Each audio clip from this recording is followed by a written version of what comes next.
So Jackie, fantastic. Thank you for being a peer educator, for sharing your story.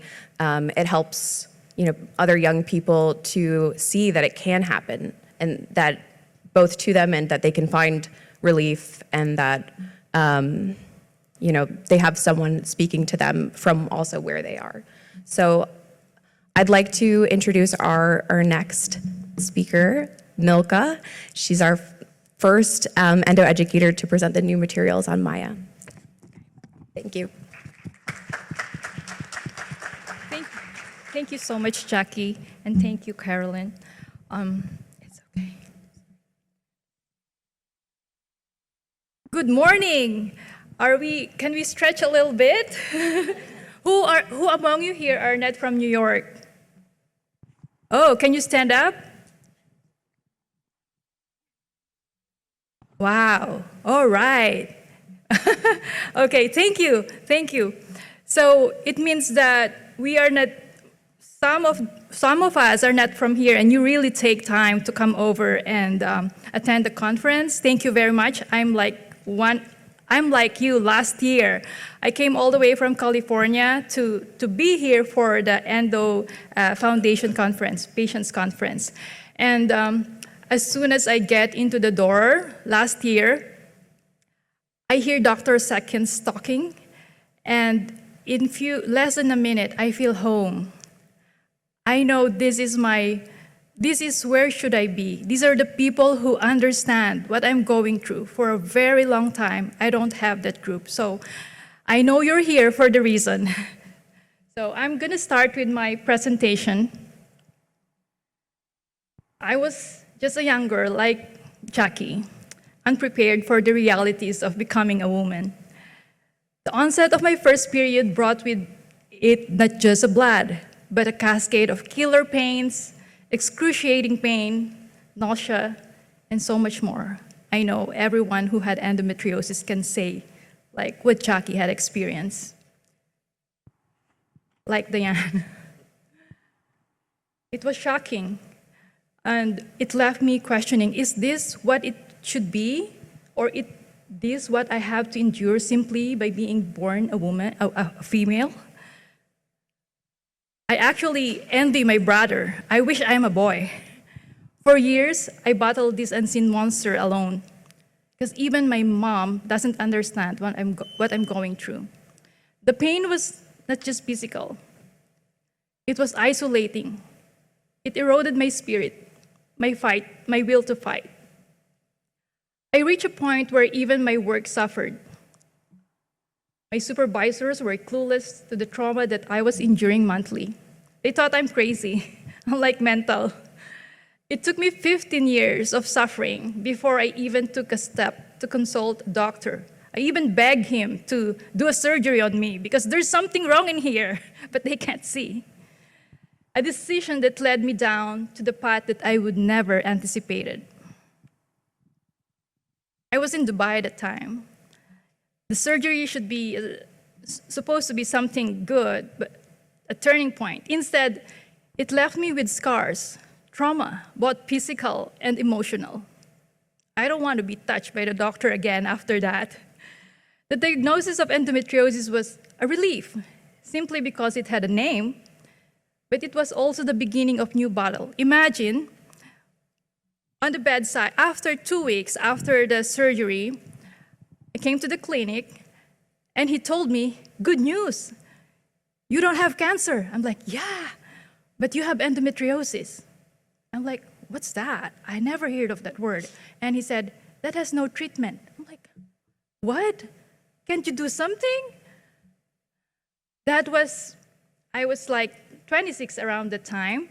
And he said, if you don't want pain anymore, you should have hysterectomy. I'm like, but you won't have a baby. And do you have a boyfriend or a husband? It brings me pressure. Like, what? I don't even have somebody that I want to go with and have a baby with. And so it brings me more confusion afterwards. And yeah, I would say the lack of understanding from medical community left me feeling hopeless. My quest for pain-free life had me turning into a bit of medical detective, minus the cool hat and magnifying glass. Because I'm a nurse and I work in the hospital, so I go to the hospital libraries trying to outsmart this condition with every book and journal I could get on my hands. It was year 2001, 2002, my darkest days. I felt so lost. I was praying every night. I think God heard it because Dr. Seconds started 2001, 2006, but during that time, those are hard days. I can't find anything about endometriosis. However, my journey didn't end there. In 2018, I faced another life-threatening challenge related to my condition, a collapsed lung, which led me to an emergency procedure. They put a chest tube on me. It was a reminder of the severity of my condition, pushing me to seek out the best care despite the overwhelming obstacle, which include navigating the complexities of the healthcare system and the insurance. Let's face it, I paid a lot to have my surgery because I have two insurance. My husband and I work on two different hospitals, two insurances, yet I have to pay for my surgery for endometriosis. There you are. Through prayers, faith, and relentless research, I found Dr. Seconds. I called the clinic right away after that lung collapse. I spoke to a lady with a compassionate voice. She's very comforting. However, my condition that time didn't allow me to travel because I'm from California and New York. I have to travel, and I'm not allowed to that time. But it was then that I found the book, A Doctor Will See You Now. Dr. Seconds wrote it. After I read it, I cried in my bed like a baby, nonstop, because I realized I'm not alone. There were women like me out there, suffering in silence. Thank you for writing that book.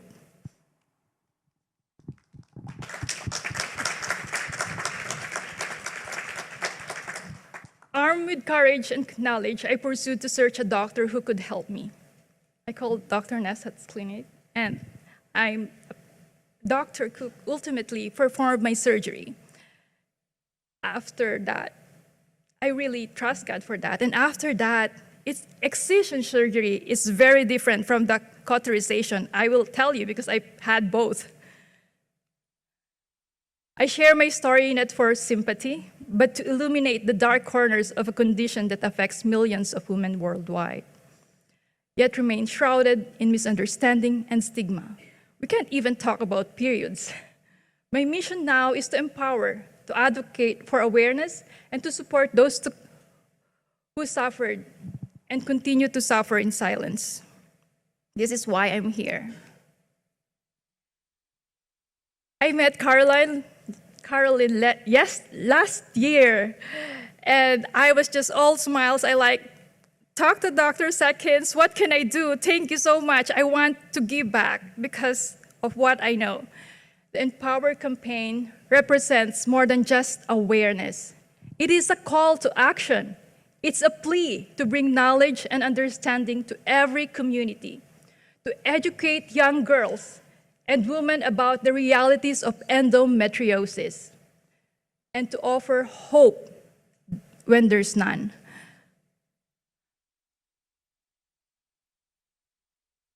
I challenge each of you, join me in this fight. Together, we can turn pain into power, despair into hope, suffering into strength. Let us support Endometriosis Foundation of America and let others, and like others like it, not just with our words, but with our resources. I was here, Dr. Dr. Bectas? What? Beas. Dr. Beas, I heard him talk last year. And from attending this, it opens my eyes that we can do something. You are here.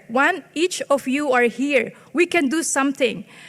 After an awareness about nutrition that time, I know about nutrition. I'm a nurse. But after him talking, I deep dive. Right after that, I went to Stanford and attend lifestyle medicine.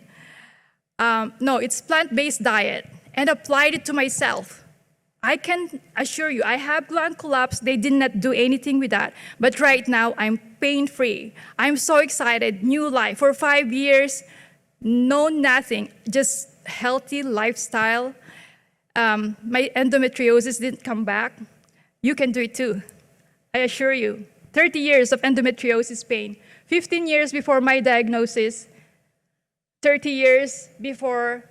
Oh, and let me tell you, Dr. Seconds is right with telling when he on his research about the progression. It's really progressive because I've been there, and I have that collapse lung on my 40-something birthday.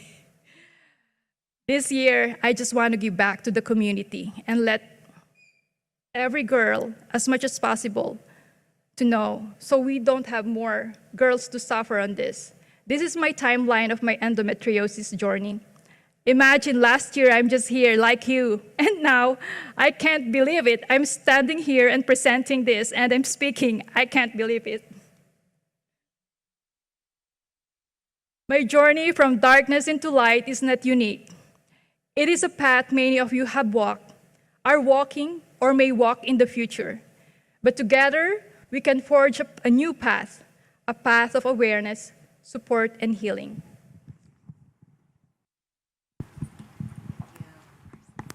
So I think it's awesome work what you're doing with ENPOWR. So I want to thank the 3 people that spoke before.